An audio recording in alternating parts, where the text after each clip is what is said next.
Welcome to Booked All Night Season 2. Each week, Jessica Mary, Leigh, and Magdalyn Ann launch into new worlds, discover unforgettable characters, and bring you the best bookish discussions under the stars.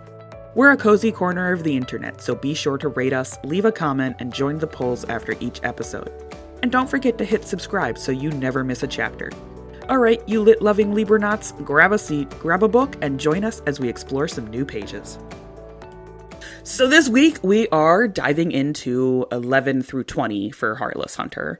And I'm excited because this section has one of my favorite scenes from the book. But before we get there, I would like to continue off where we left off, which is where Rune is offering the truth teller wine to Gideon at her party. And we turn the page and the big snafu is he doesn't drink. And she's like, huh. And I giggled at that scene because she's like, oh, well, I'll just put this down. And he's like, is something wrong with that cup? She's like, no. Why would you think that? And so Rune drinks the truth teller wine. Which is very risky. It was so risky. Mm-hmm. And she's got these blurty moments. It's like so much of that scene gets turned up on her, right? One, she's obviously used to getting the information through this spell and just kind of batting her eyelashes. And now it's being forced on her, and she's like, huh, that feels interesting.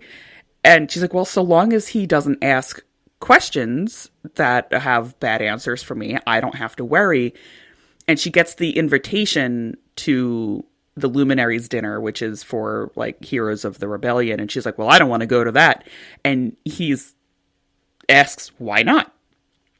And she's like, and she's like fighting back the urge to vomit out the truth the entire, she's just like, it's because I hate, I have nothing to wear. I have nothing to wear. That scene's good. Right, because there are many things that she wants to get out that she can't. Mm-hmm. So she literally has to trick her mind and everything in getting around it with actual truth, but not the whole truth. Yeah. And like up to this point, and through the rest of these 10 chapters, there's a lot of, he can suspect all he wants, he doesn't have any proof. But if she were to, like, vomit this stuff around, be like, whoops. I'm looking for the quote right now where she was like, oh, because I hate all of you.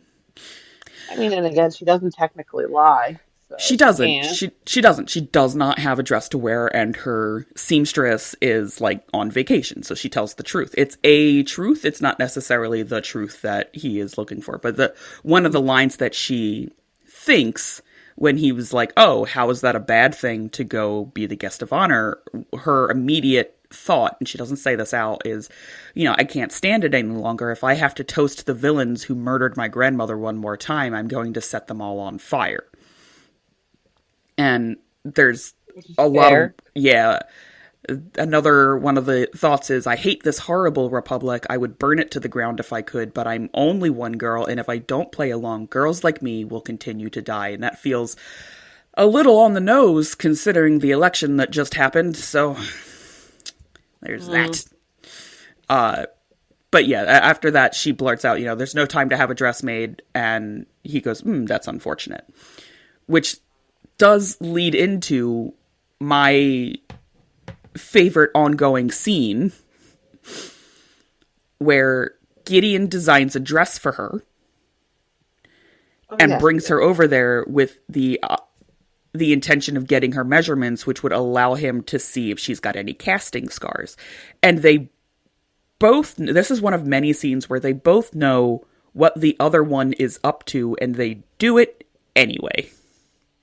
Mm-hmm. I also really like how in these moments, like in the bedroom scene, and where she's drinking truth teller, Mm-hmm. the truth teller serum, and the warehouse, not the warehouse, but I guess I don't know. It's not a warehouse, but it's, a shop, Hmm. a tailor shop. Um, she doesn't quite seem like the smart, confident, calculating woman that she has to be for the Crimson Moth. Like, she kind of seems a little bit like out of her element, like very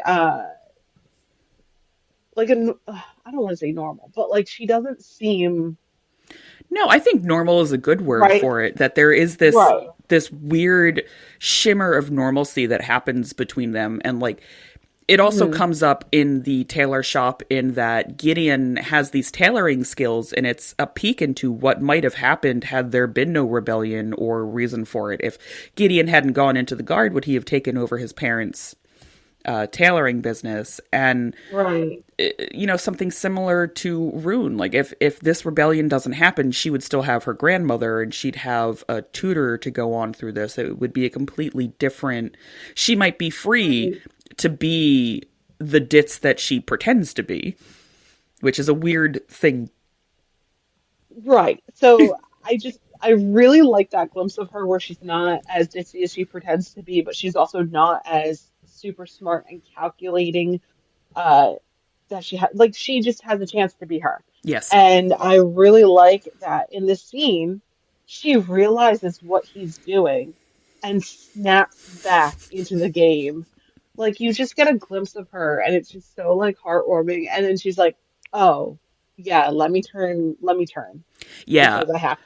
Because up until that point, she's like, "Oh, no one has ever seen me down to my undies, but my seamstress who takes my measurements, and oh, I'm so shy. Like I've never really taken my clothes off in front of guys before. Like we always stop before this point because I'm only there for information." And she's like, "And this is like so touching. He made a dress for me, and then like it is literally just a this He's checking for my yeah, scars. Yeah. he's checking for my scars." And she's like, "Oh, okay. I can play this game." And she does. And she's like, "I'm going to take off my coat. I'm going to put it over there. And oh, I just need help getting my little booties off." Like, and, and he blushes at it. He's like, "Oh, And then we get to see his point of view. And he's like, "Oh, no casting scars." And we were like, "Yeah, because you got called out, you know?" Mhm. But there's also another point in this 10 chapters where I want to bring up something you brought up last week, where there's not a lot of elongating the mystery of character backgrounds, right? So Mhm. there was, in the first 10, there's like, oh, there used to be a rumor about Cressida's younger, non-magical boyfriend, and then we find out in these 10 that it was him. Mhm. And that story and that backstory progresses, but it progresses in such a way that shows that it was complicated. It wasn't just Cressida taking advantage of Gideon. There was definitely a spark there, Mhm. and Gideon admits it, and the way that he still feels about it is still very complicated. He describes her as being very Right. beautiful, but also very powerful, and like Yeah. he likens her to some of the like carnivorous plants on the island, and he's like, it's really pretty, Mhm. and then you get up close, and by the time you realize you're in danger, It's it's too too late. late. Yeah. And you also see that in the beginning, it's mutual. Like Yes. he really falls for her and she falls for him because he treats her as an equal and not Hmm. a queen. And then we also get a little snippet that not only have they met before, Gideon and Rune, the very first time with Alex, Hmm. but also he was there serving her tea when she was at the palace Yes. with her friend. And she didn't realize that that was him. Hmm. So I like that too because you kind of like he has this thing against her and you don't know why. And you realize that they've only met maybe a handful of times and he's saying like, no, we've met even more than that. Yeah. I also like that because it shows that, she was part of this vapid upper class, and she still is, right? That's who she Hmm. pretends to be, but it is still part of her. That's what she was. Hmm. Had there been no rebellion, she'd still be going to tea at the Witch Queen's summer home and things like that. So it's not that the identity that she chooses to portray is 100% the opposite of her. It is still a part of her. It's Mhm. what's the word I'm looking for? Ingrained. Yeah, ingrained. Yes. It's still ingrained in her. It's still something she was raised into and brought up into, and it's not like it's going to go away. Right. And I think that's why she plays the part so well because she did grow up in that. She was ingrained in that. And she Hmm. has seen all different types of people in the nobility. And she can, like, just take their personality and just really run with it. Yeah. I was just going to say, she also knows how to navigate because she's really smart. And yes, she is nobility and, well, not nobility, but like upper class and um, She's has, aristocracy. right. And she's so smart and stuff, but she isn't ditzy. Like she knows what she has to do, how it's run, how, like who to get in with, who to, talk to, how to talk to them. And I really like it's really interesting just seeing that Yeah. and seeing her work. There is also points on that. There's a section where they go to Verity's room at the university. Yes. And first off, Summer Hall at the university sounds beautiful, right? There's like flower motifs everywhere and it smells wonderful and like it just seems like a nice relaxing place to be, honestly. And that's where Rune goes to practice her magic because she needs Verity's help because Verity's sisters were witches, but Verity wasn't, but she like did a lot of watching them. And she goes there and she's trying to do the locking and unlocking spells, Hmm. but these are Minora spells. So now we're getting more into the world building of this. So we know that Rune mostly does mirages, which are like the lowest level of the spell work, and Hmm. then there are Minoras, which require a little bit more, Majoras, which require a lot more, and then Arcanas, which are forbidden. Hmm. And I liked pulling from tarot terminology for that. I think it works because it's enough based like here and now that if you said, Right. minor, major arcana, that I, as a fantasy lover, would be like, okay, yeah, an arcana's up at the top and that makes sense. And Hmm. you don't need to go much further into that. So I enjoy that bit of world building. What I also like here is that in try what feels like something simple, like unlocking a door and relocking a door with magic, this is actually much more difficult. And it's explained why, because she is now affecting how something actually is in the world. Hmm. Where the mirages and the disguises and things aren't really they're not actually moving her facial structure around. It's basically just like a mask. And so here she is now trying to do this and she passes out in Verity's room. And like when she comes to, Alex is there, they're waking her up, and Alex comes to her with this little ultimatum that he wants her, like once they get Seraphine, that she will stop. At least he pitches to her a month, she says a week. I think they rest on 2 weeks. Yes. And it comes down to her accepting that, he is putting his life in danger constantly. Yes. And there's only risk of punishment for him. There's not actual, like, there's no real connection to it other than her. And he is watching her put herself in harm's way and harm herself in order to do these things. And so he pushes for it, and she's like, I can't do that. Think of all the people that'll die if I'm not here. And he's like, you're going to die because Right. you just keep pushing yourself. You need a moment. You need a break. I want you to come to the continent with me and give it a rest. Right. This. And that's another like really complicated point, because if you were watching a friend destroy themselves, you'd be like, yeah, you need a break, and I need you to stop. I need you to go. I need you to sleep. But on her point of view, her break means somebody dying. Right. And how can you live with yourself like that if you know that you could have stopped it and Yeah. he didn't. So I get where she's, coming from, Yeah. but I also get where he's coming from too. Yeah. I like that so many of the character motivations are understandable and not understandable in like the oh I should worry about myself for agreeing with that kind of like a good villain, you always agree with them just a little and you're Mhm. like, "Uh-huh, Yeah. okay, well, I have a problem."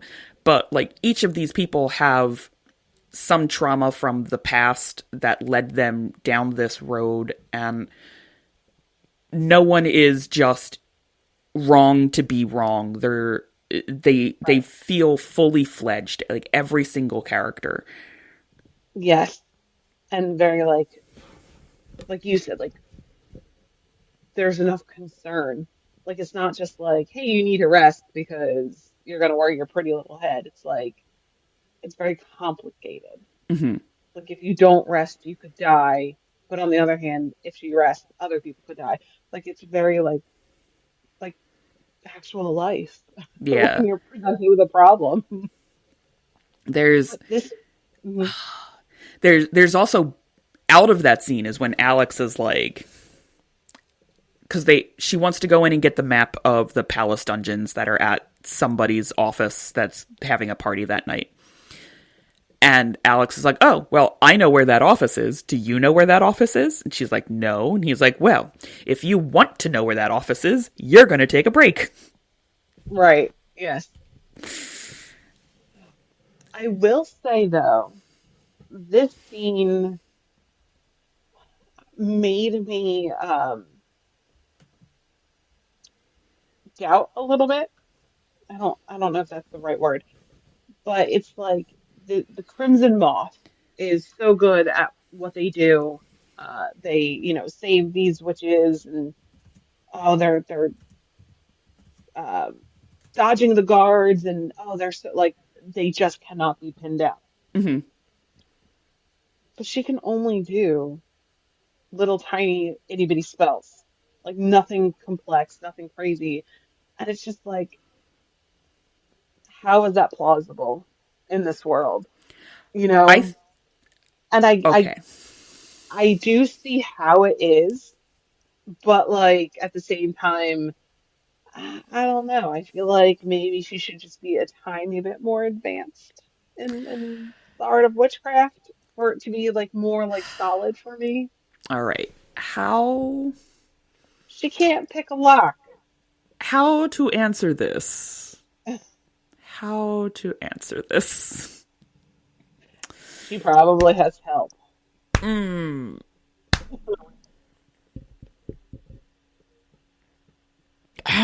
No, how to answer this? no, she doesn't have to answer it. I'm just saying that was my thought process reading it. Okay, so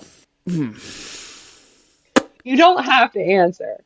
It's I just that is my thought process is this Crimson Moth is like the Zorro of this world and yet does not have the skills required to be the Zorro. I want to answer this, but it speaks to what is about to happen, If and it's answered, that's great. and I Just it not it gets answered. I'll just put that there. Yes, it okay. gets answered, and you don't have to worry. You can read the next 10 chapters when we're done recording today, and you will find out how she is magical Zorro. Okay. Great. Because as you've seen and mentioned, there's really not a lot of wait time. Like you have a question, and within the next section, at least, not necessarily Mhm. the next chapter, answers happen Right, in right. some way, But shape, or form. I just want it to be uh not tangible. I just want it to be what's the word when you can see everything? You're open and honest. Transparent. I wanted to be transparent about my thoughts while reading this. And unfortunately, we only go 10 chapters by 10 chapters. So it's not like I could have read on and been like, oh, okay, it's just that's where we stopped. That's the thoughts I have. I'm glad Listen, to know that they are going to be answered. listen, I suffer through these 10 chapters as well because I have nothing else to do during the day, and I am usually done my 10 chapters on Friday. And we record on Thursday, and also this is a book that I've already read, and so I am very excited to talk to you guys about it. And I have to wait 10 chapters at a time. Like, This should have been a book where we did it 20 chapters because the chapters are so short. they are. Like, it's like maybe 50 to 80 pages per 10 chapters. And so I feel like this They could have been like, we could have read half the book and discussed it.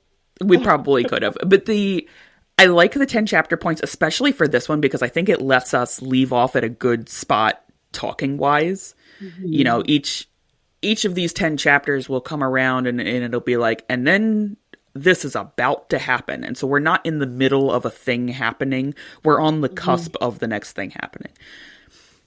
So I think, you know, in that sense, it works out. In the other sense, I'm annoyed as all get out because I just want to talk about books, and I I know from experience that reading the whole thing and then talking about it was very difficult, so we have to stop at the 10 chapters so that we're not over influenced, because this right now, this conversation that I'm having is really hard for me, because you're like, "Oh, I wonder what'll happen." And I'm like, "Oh man, I wonder too. What's going to happen? I have no idea except that I do, and I can't tell you anything because I don't want to ruin things because it's so good." It really is. I mean, this is one of those like it's kind of like Remember Me Tomorrow, where I just wanted to read on. Like I just wanted to read on. And then there was that part at the end that was just like, but oh, sorry. That was That's just fine. like, I have a oh sensor sound man. for us. It's fine. Just go. Just hoo Um, hoo. Here comes the owl. Hoo hoo. but this is like and I know you said you read it before and it isn't going to disappoint, but then again, we all have different tastes, so it might for some, it might not. But this is just another one where I just want to continuously read on. It doesn't feel like a chore to keep Mm-hmm. to read 10 chapters. It doesn't feel like unfortunately just kind of felt like it felt like I was just trudging through snow, like just like like just trying to get one foot in front of the other, just trying to read the next chapter. And I put it down, just like let me take a 5 minute break, and then I didn't want to pick it up, but when I did pick it up, it was an easy read, and you could Yeah. just continue it. But this just it's so hard to put down. It's just It really it is, and it's short, it's quick, the language is easy, you know. It's just yeah. I think another thing that's going to be really good is that when we get to the ending, we have advanced copies of the next book, mhm. and so you're not going to have to suffer through, oh my god, this is where it ends, like I had to suffer through that. So we get to jump right into book 2, Mhm. Right. which I think will save both you and Maggie. So that's good. Anywho, back to talking about the stuff that happens in the book. Mhm. During the scene where Gideon is getting her measurements, once he's flustered, she moves in and she's like, "Oh, are you moving anyone today? Bat my eyelashes, bat my eyelashes, bat my eyelashes." And he gives her information. We're moving Mhm. someone from a cave to this other place. And I feel like that is another setup. Like, I don't feel that he is thoroughly satisfied that she is not the moth. Like, I feel like he's giving her false information to see what happens. Because it's like, oh, no casting scars. But that doesn't mean she's not the moth. And like, I'm so scared for her. But um, yeah, I just feel like he's just like, well, I just need to double check that she's 100% not the moth. So let me just play her game, give her some information, and see if the moth happens to show up. Mm-hmm. Like, oh, Rune. you're here tonight. That's crazy. I didn't. Why are you in a place like this? You know? Yeah. But Don't but mind don't can mind me. This book is beautiful that I'm holding up to the camera. It's just, important face can blocking. we can we talk about Alex though? Yeah, poor Uh, Alex. so yes and no, because I will say that I do have my suspicions about Alex. Like he is a nice guy, but I feel like it might be like the nice guy front. Hmm. Um, because that scene where Gideon leaves the bedroom after she's had wine and whatever, and she reminds us because it's been a while since we read the chapters, especially in our case, but she reminds us that she was working late into the night, then she had to go to the opera, and then she's having this after party, then she's, trying to, she's been moving constantly all Hmm. day, and she's so tired. And so Verity's in the room. Verity comes up first, sees her and Gideon after, their little game, and Rune spills wine all over him to kind of cut it off. Yeah. And then Verity comes up and Gideon leaves.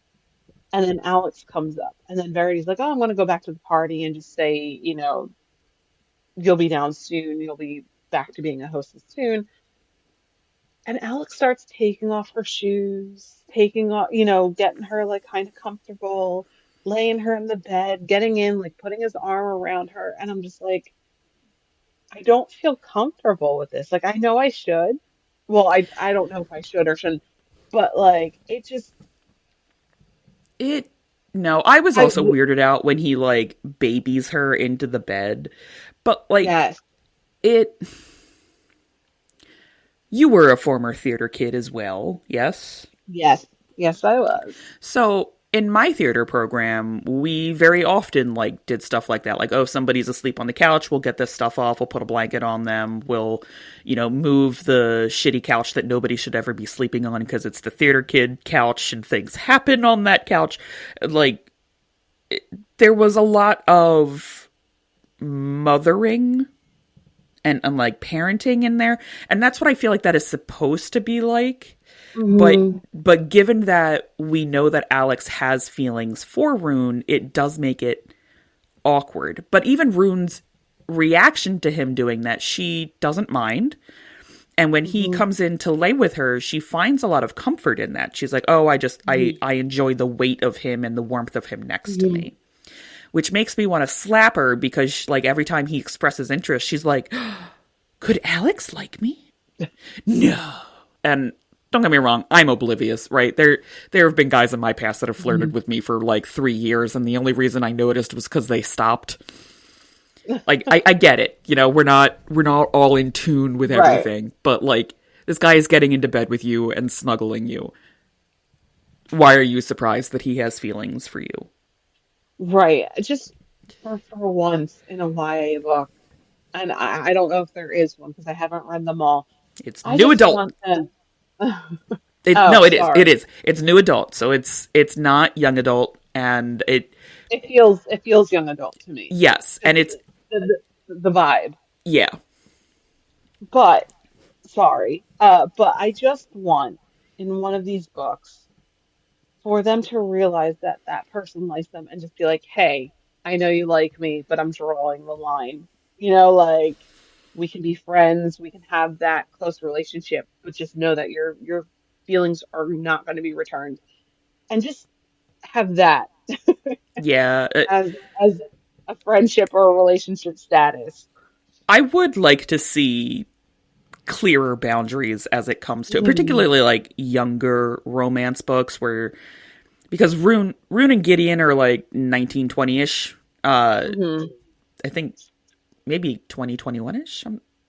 I got to go back and look that up. But even that is a pretty young romance, and Hmm. it is somewhere that you should be showing the setting of these very clear boundaries. They don't have to be Hmm. like sky high walls around yourself, but a simple listen. I'm getting this vibe, and if I'm out of line, that's fine, but, like, I just want you to know I only see you as a friend, and you are an important friend to me, and to showcase that being said and seen and heard, especially because as it comes to literature, especially in the, you know, up lower and upper middle grade, lower and upper YA, and new adult section, your audience actually reads up. So when you, part of the reason that new adult sounds like young adult is because it is technically still written for a young adult audience, but you get like all the sex, drugs, and rock and roll that you couldn't officially show in young adult. Okay, you're right. And I think it's very important knowing, even though your ideal audience is obviously like 20 to 30-year-olds for new adult, your realistic audience is somebody as young as 13. Which I don't think a lot of people actually really think about. And obviously parents do, where they're like, oh, this should not be written at all. Children read up, blah, blah, blah, blah, blah. But it's like, you're a parent and you should be able to sit down and talk to your child and be like, I don't want you reading these things. On top of that, this book is obviously meant for an older audience. Right. Okay. Yes. And I could see like the 16, 17 age range at a minimum. Yeah. And even then, that's still a good age range to be like, here is somebody setting a boundary, because in high school especially, you're going to have plenty of friends that think of you as more than a friend. And it's going to be very awkward to have a conversation where it's like, listen, I only want to be friends. I don't want something more. Right. And there should be an example where someone is showing a tactful way to do that. That's not like, ew, gross, I don't like you that way. But right. And I don't know. I just feel like you said, we're all human. Sometimes we miss the signs, sometimes we miss the signals, Yeah. sometimes we just don't read it correctly. But when it's very obvious, like he's not acting this way with Verity, and they're all really close friends. And they're always like not always together, but normally when you see at least two of them, the other one's there. Yeah. Um, so I mean, I just feel like her being completely oblivious is just kind of annoying to me because again, it's not like he's acting this way with Verity. And I just will say that I think where I think it crosses the line, and I don't know why, maybe because this is such a fetish in different communities, but it's the taking off of the shoes. Like it that just seems like I hate feet. I hate anything to do with feet. I that is definitely not I would never ask my husband to take off my shoes and find it, All right. enticing. To be But fair, but my husband has to take my shoes off because I can't reach. that's a different story. That is a different story. I'm just saying I wouldn't be like, hey, take my shoes off and rub my feet because we're going to start something. You know what I'm saying? Like, it's more like, but I find that to be very intimate, taking off Yes. of shoes. Like, if I'm going to have anyone take off my shoes, it is going to be my husband, Yes. you know? So I feel that that is such an intimate thing, whether it's your fetish or not. And that's why it was so creepy to me.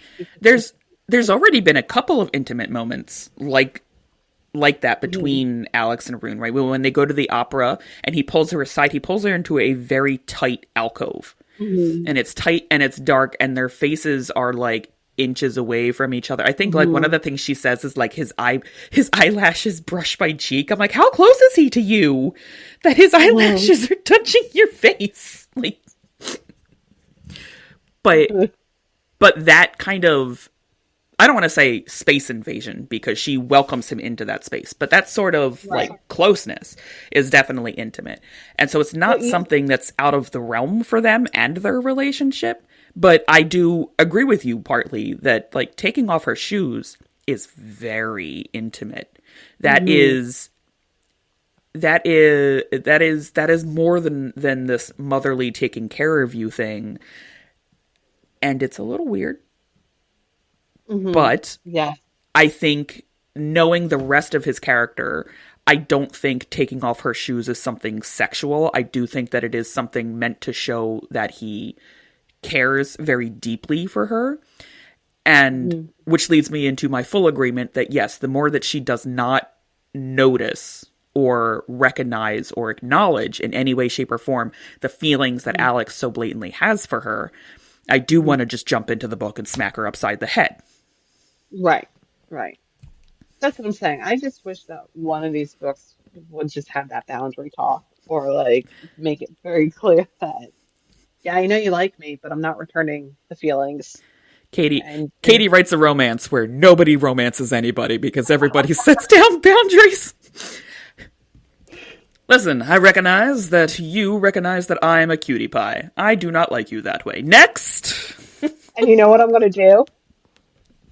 I'm gonna write it and I'm gonna mark it as a polycule. Yeah? Huh? Speed dating, except everybody goes home, nobody gets told no, and we all watch Agatha all along. We just binge it all And night. play video games. Yeah. And then everyone goes home to their respective homes and has a nice time. Yeah. But we're all in a relationship.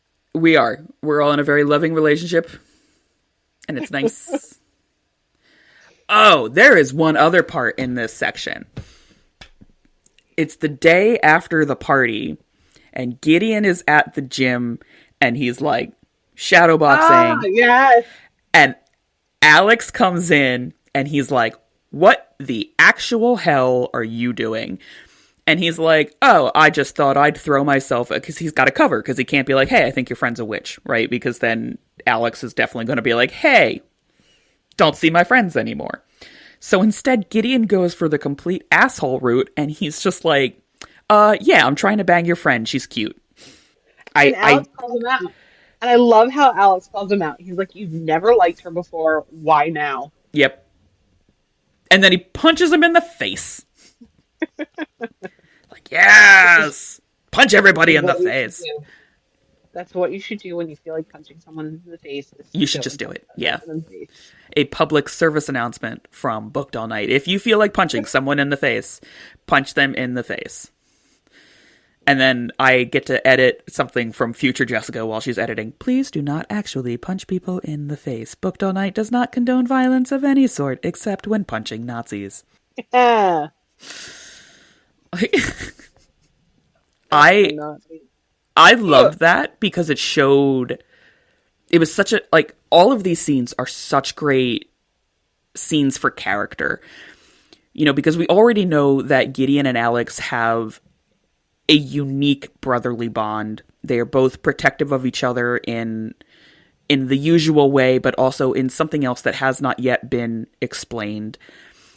And we see that from Alex when Rune is like, "Oh, hey, Gideon." And Alex is just like, "Absolutely not. You're not doing anything to my brother." Hmm. And we see that sort of from Gideon where he is pursuing Rune, but he's like, because if his friend is a witch, I have to save him. Yeah. And I love that they both know each other so well that Gideon knows he has to lie, and Alex is like, "That's a blatant lie. Hmm. Like, that is just, you're bad at it. What the hell are you doing?" Right. Absolutely. And I just, so good. And And there's definitely, and I will say that I really, really enjoy their siblingship because it's not like this. In a lot of books, we see like, "Oh, my sister's my best friend and my brother's my best friend and we love each other so much," and all this stuff. Or like, "I don't talk to my sister and I hate her." Like it's one it's extreme one or or the the other, other. yeah. And here it's just, it kind of is like, I mean, there are relationships like that, siblingships where it is one extreme or the other. But for the most part, it's a mixture of the both. You Yeah. love them, you want to protect them, but you also hate their guts and want to punch them. My viewpoint, as a little sister for 37 years now, is that I can punch my sister. You Yes. cannot punch my sister. Like, I am Yes. allowed to make her sad. I'm the only person in the world that's allowed to make her sad. It is my God-given right to bully my sister. That's it. No one else is allowed to. And like, Yes. I I maintain that for all Yes. little sisters and little brothers everywhere. Little siblings, if you don't identify as either of those things, it is your right to bite your older sibling and nobody else's. Yes, preemptive forbear biting your older sibling. And that's the thing. Like if my sibling has done something to you and you want to complain about it, that's fine. You have that right. Like, great, I'm not gonna tell you you can't, Hmm. especially if it's like understandable. However, if I'm complaining and I say something like, "Oh, my sister's such a bleep Yeah. word," uh, and they go, "Yeah, your sister is such a bleep word," I instantly go, It's "Oh like, no, no, excuse no, no, you. no, No, no, no, no. no, no, no. Do not call her that." Again, there are some exceptions, like my husband's allowed to say things, Yeah. but Yeah, but but like once people get to that point of being able to say, like, Rune, okay, like, just to draw it back to the text, right? Rune is allowed to be critical of Gideon because she has known both Alex and Gideon for a long time, and Alex considers Rune family in a sense. She's no right, longer just this friend or an acquaintance. She is something elevated from that, regardless of his feelings for her. She is no right, longer lowercase friend. She is capital F friend.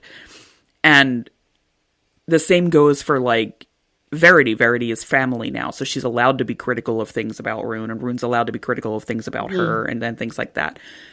The line gets drawn where Alex comes in and he's like, Gideon and Rune do not have this relationship.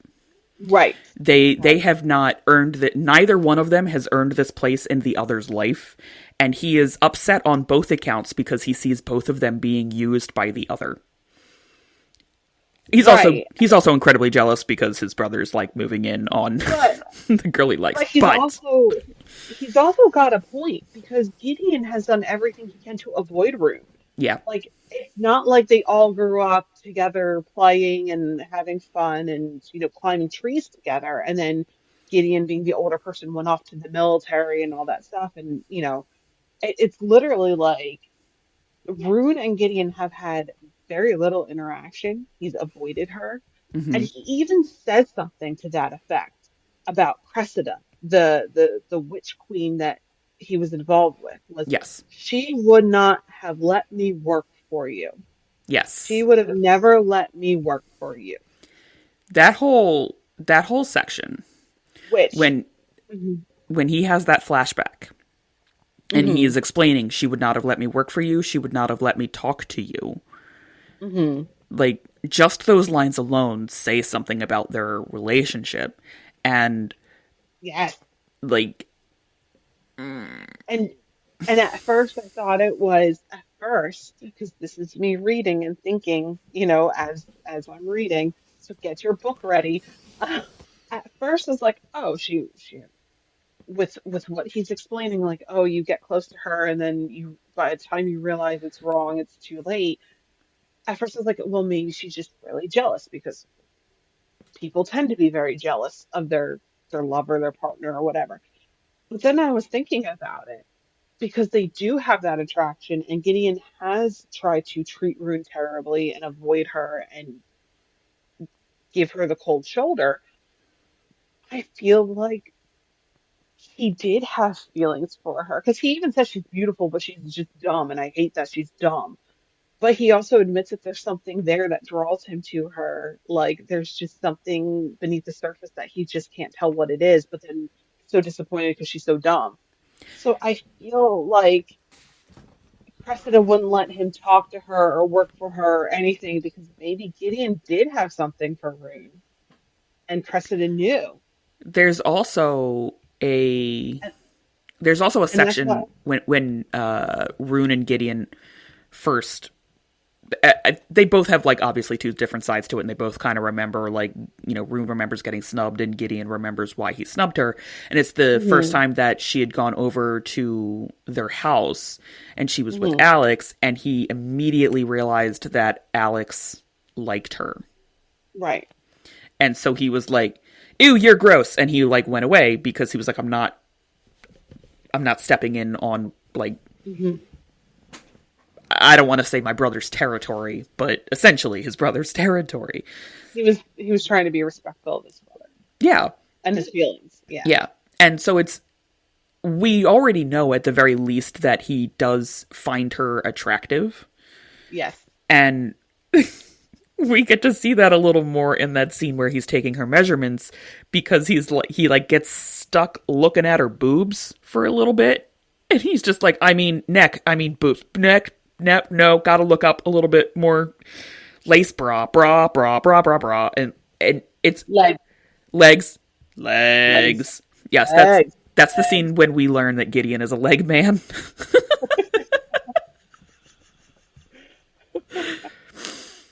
Like some, well, they get you see. But then also, he does say that when he was serving Rune and her friends tea at the palace, that was a punishment. Yes, Was it because he had to be close to her and serve her and can't talk to her? You know, you know, because Cressida knew. I'm sure Cressida knew. So she's a witch queen. They know. I will say this about all of it. It will get explained, which is part of the I'm reason that I sure. really do love. I really absolutely loved Heartless Hunter because none of it was left up in the air. Hmm. You know, everything gets closed, everything gets explained. There's no obnoxious mystery. Don't get me wrong, I love some good mystery and figuring stuff out. Like, you know, when we read This Fatal Kiss and we were all trying to figure out how Gazella might have died, like it was really fun. Hmm. But I've also read books where like every single character has something that is a mystery and it includes side characters with no viewpoint. And so then you've got like 20 things you're trying to figure out and everybody alludes to some dramatic thing and it just gets really obnoxious really fast.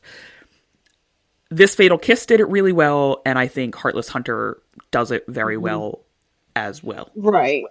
And I realize this about myself, and I'm sure every reader does. As you're reading, you just come up with a million theories because you want to be right. So you want to cover all your bases, and you're like, well, this could be it, or this could be it, or this could be it, you know? Yeah.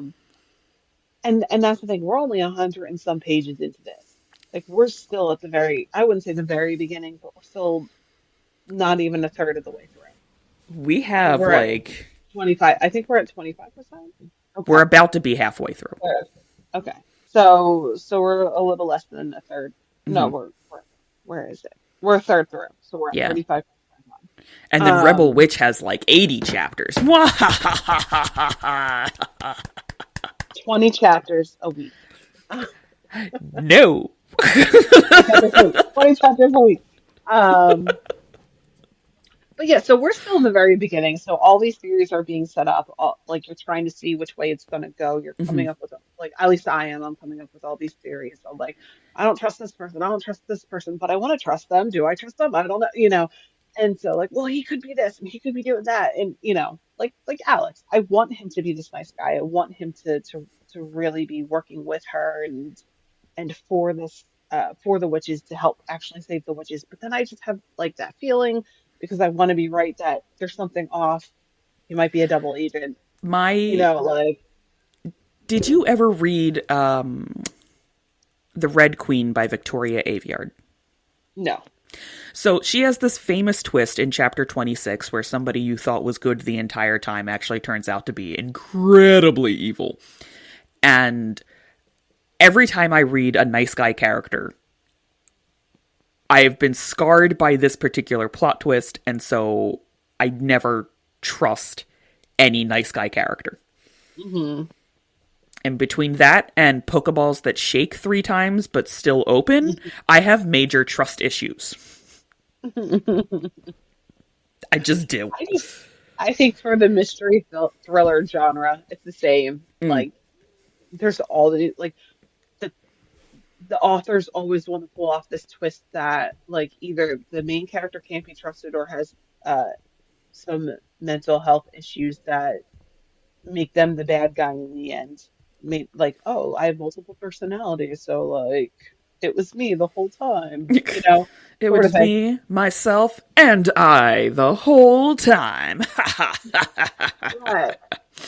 Or like they have that red herring, or like the, oh, this, like I guess the Red Queen, where you don't think it could be this person, and then it turns out that it is. Yeah, You know. So I mean, I just think that's a lot of genres where they want to do that big twist that you'll never see it coming twist, but it's so overdone, I think, yeah, in my opinion. And not that I don't enjoy reading and coming up with these theories, but it's just like I feel like because I'm thinking of all these theories, because I'm coming up with, well, it could be this or this or this, and you're covering all your bases, it's still enjoyable, but not, you don't get that shock like, oh, I never saw that coming, because your mind's always spinning and saying, well, this, and this. It's like, oh, well, I technically called it. but like that's the fun of it.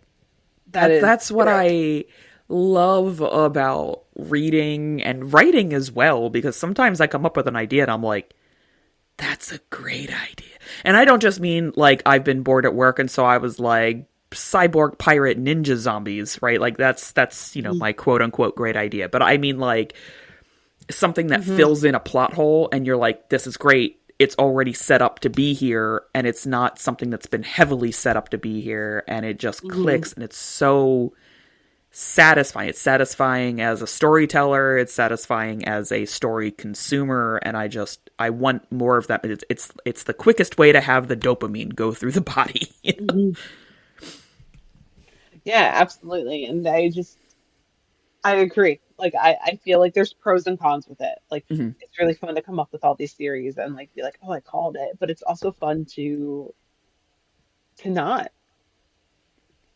and to have that shock, like, oh, I never saw that coming. That's so crazy.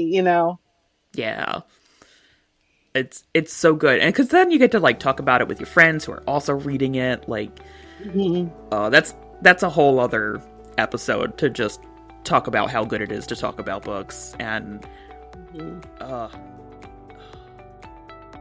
That's a wrap on this episode of Booked All Night. We'd love for you to be part of the conversation, so don't forget to rate the show, drop a comment, and share your thoughts in our episode polls. And remember, subscribing means you'll never miss an episode as we launch into even more incredible stories together. Booked All Night is produced by Rob Cook, so when you share an episode, be sure to tag us at Booked All Night Pod on Instagram, Threads, Facebook, and TikTok, and give a shout out to our guy in the sound booth. For more updates and to check out the reading schedule and learn about upcoming interviews, visit link.bio/bookedallnight. That's lnk.bio/bookedallnight. Until next time, Libernauts, this is Jessica Mary, Leigh, and Magdalyn Ann signing off and reminding you to stay booked all night.